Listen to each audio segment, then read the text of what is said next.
My contributions to the field of computer vision, I think maybe the one is, I think I expanded with my work on the first computer-based face image recognition. I expanded the field of computer vision targets from character recognition to a lot more general types of images, like faces or medical images, to, of course, industrial images and spaces and so forth, which we see today as a very common and useful applications of computer vision.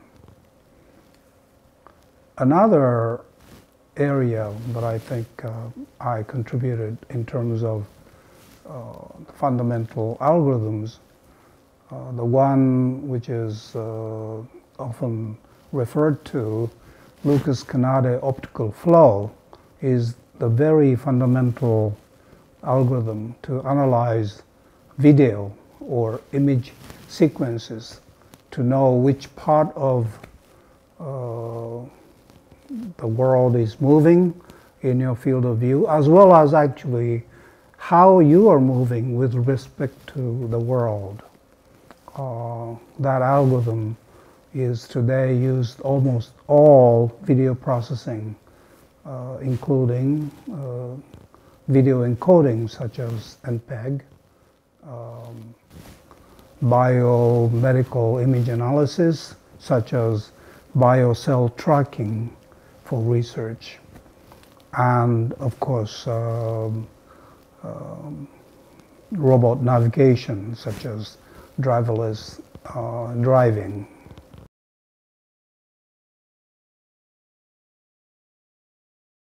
Well, in my mind, the most important application is robot navigation, in particular driverless autonomous car. I worked on motion analysis, including the Kanade optical flow, 3D understanding of images. When we see images, human actually perceive images, not just the two-dimensional pattern, but we understand the three-dimensional structure of the world from image sequences. I worked in that area. And finally, I also worked on 3D image, which is the picture of distance that you can obtain by laser scanning devices, which today is called LiDAR. The device that you see, a small device that you see on top of autonomous driving car, that's called LiDAR. And I'm one of earlier people who started to use that data on top of two-dimensional camera images. So overall, with those three techniques, robots can perceive three-dimensional world as three-dimension, as well as its 3D dynamics, which part of the world is moving, how you are moving with respect to the world. That three-dimensional perception is the key to robot navigation. So, by the way, I told you that today's automated driverless cars use LiDAR. Now, we humans don't have laser to measure distance, but we solely depend on our optical sensing. Now, is that actually a very interesting aspect of today's robotic navigation, in the fact that they use a different modes of sensing, direct measurement of distance, which is a very powerful sensors. That's one of the reasons that actually today's autonomous driving car can actually see lot farther than actually we human can see. And I think that's a very interesting aspect that we should understand about it.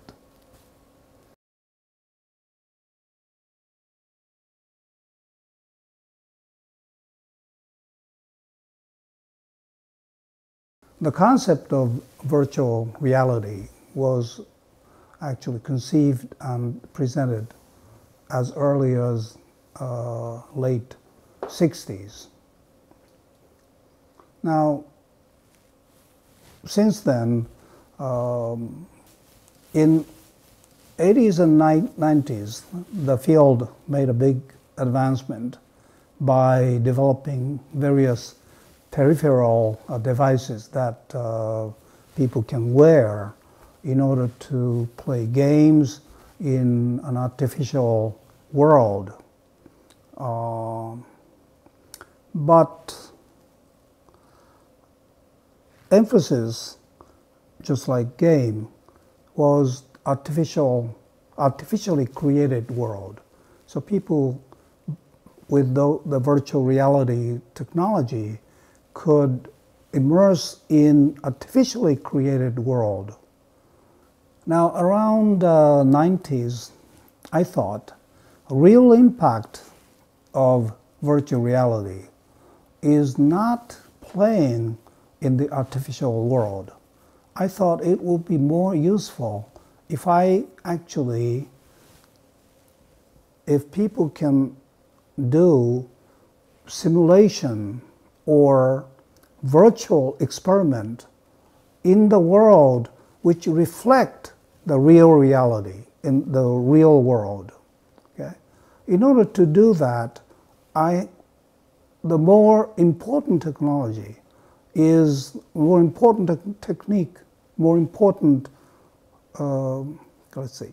In order to do that, the more important technology is than showing the virtual reality to you is to actually model real world into the virtual world, or three-dimensionally and other property to be modeled or digitized into the virtual world, so that we can play in that created world about the reality, experiment that you cannot do in the real world, such as simulating how to respond in, say, nuclear accident. You cannot do the experiment in the real world, or how robot should work in the space. Until you go there, you cannot do the experiment. Yeah? Or say, what happens if that building is not there? Well, you can't destroy that building. Yeah? So, modeling the real world into the virtual world is important. So I developed a system that uses many cameras. First 51 cameras, later as many as 500 cameras to model the real world, not just the three-dimensional shape, but even the movement of people, movement of the object. Okay? So that created world I named virtualized reality. Why? Because it's reality. It's not artificially created virtual world. It's a reality which is digitized, virtualized from the real world. That's the name that I called virtualized reality. Okay? And so, while the idea is useful, say games, because now if you can do that, then you actually can immerse in the real game as if you were, say, in the basketball court, as if you were there, even though you can't, or in the medicine by modeling the human body correctly, and its even movement, you can be inside the body, in the real body, not artificially created body. Okay? So that's a concept that I thought useful by introducing the term virtualized reality.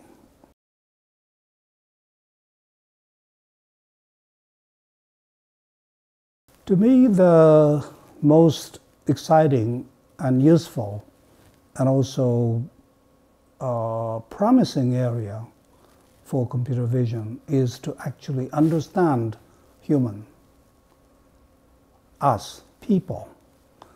Because human people are the most important object or target that robot should work with. So robots should know what you're doing, what you're thinking, what you're feeling, what is your intention. That's the basis of a good robot. Robots' capability will become better and better and may be able to do anything that you want to do, you want him to do. Okay? Now, should the best robot do what you want to do? Some people may say so, but I have a different opinion. And I summarized that concept into one formula, which I named Kanade's formula. What is it? That formula says, what the best robot should do equal what you want to do minus what you can do plus minus delta. What does this mean?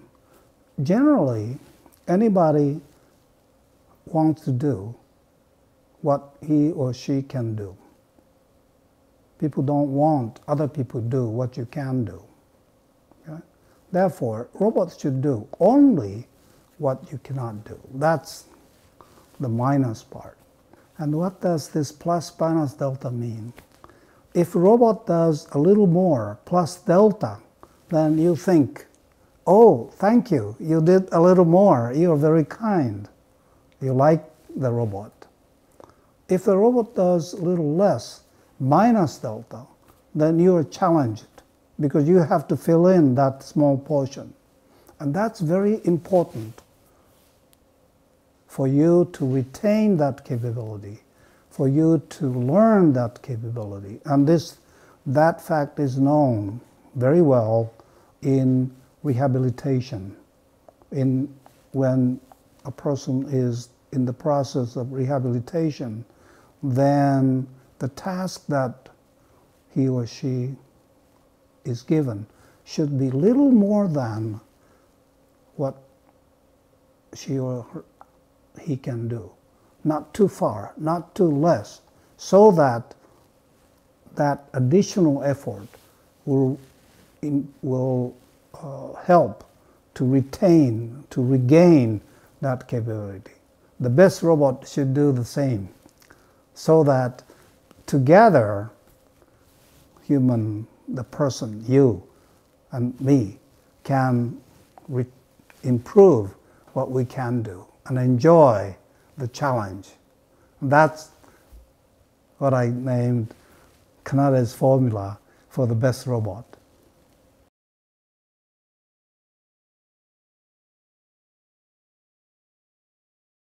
Computer vision, realizes the ability to see, the most important capability of ours for us to be intelligent.